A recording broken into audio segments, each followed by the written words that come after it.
Ku itariki 22 Gashyantare uyu mwaka Minisitiri w'Intebe wungirije akaba na Minisitiri w'Ububanyi n'Amahanga w'igihugu cya Jordanie Ayman Safad yagiriye uruzinduko mu Rwanda. Uruzinduko ibihugu byombi byasinyiyemo amasezerano y'ubufatanye mu nzego zitandukanye zirimo politike, uburezi, ubucuruzi ndetse no kuvanaho viza ku badiplomate n'abandi bafite passport za service, rukaba rwaraje rukurikira urwo Perezida Paul Kagame yari yaragiriye muri Jordanie mu kwezi kwa gatatu umwaka wa 2022 aho yagiranye ibiganiro na mugenzi we Umwami Abdullahi wa kabiri. Kuri uyu wa gatatu Minisitiri w'Ububanyi n'Amahanga n'Ubutwererane w'u Rwanda Dr Vincent Biruta ari kumwe n'umugaba mukuru w'ingabo z'u Rwanda Lieutenant General Mubaraka Muganga bagiriye uruzinduko muri Jordanie aho hasinyiwe amasezerano mu nzego zitandukanye zirimo imyubakire n'iterambere ry'imijyi ndetse najyanye n'amahugurwa mu birebana na diplomasi nk'uko Ayman Safad yabibwiye abanyamakuru. Today we had an opportunity to continue with our discussions on how we advance cooperation in various fields as directed by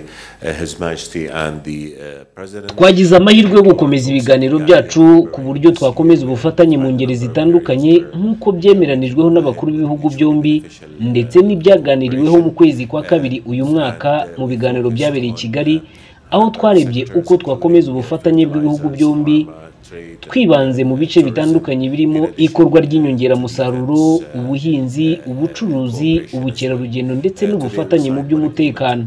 Harimo amasezerano y'ubufatanye mu bijyanye n'imyubakire n'iterambere ry'imijyi, amasezerano yo gukuraho viza ku baturage bafite passport zisanzwe ndetse najyanye n'amahugurwa mu birebana na diplomasi. Visas for the entry of citizens into the two countries, and a third one about cooperation in the diplomatic training and diplomatic field. Dr Vincent Biruta avuga ko uru rugendo rwabaye amahirwe yo kongera gusinya andi masezerano mashya arimo no kuba hakuweho viza ku bafite passport zisanzwe nyuma y'uko mu kwezi kwa kabiri ubwo Ayman Safad yazaga mu Rwanda amasezerano yasinywe yakuragaho gusa viza ku badiplomate ndetse n'abandi bafite passport z'akazi gusa. It is also an opportunity to sign additional cooperation. N'amahirwe yo gusinya andi masezerano y'ubufatanye dukomeza umubano w'ibihugu byombi mu byiciro bitandukanye birimo ubufatanye mu bijyanye n'imyubakire y'iterambere ry'imijyi ndetse najyanye n'amahugurwa mu birebana na diplomasi. Nyuma yo gusinya aya masezerano yo kuba hakorwaho viza ku bafite passport za diplomasi ndetse n'abafite iz'akazi, twasinya andi masezerano yo gukuraho viza ku bafite passport zisanzwe. Gusinya aya masezerano bizazamura ubuhahirane hagati y'abaturage b'ibihugu byombi, bizamura ibikorwa by'ubukerarugendo n'ubucuruzi ndetse n'ishoramari, as well as trade and investment.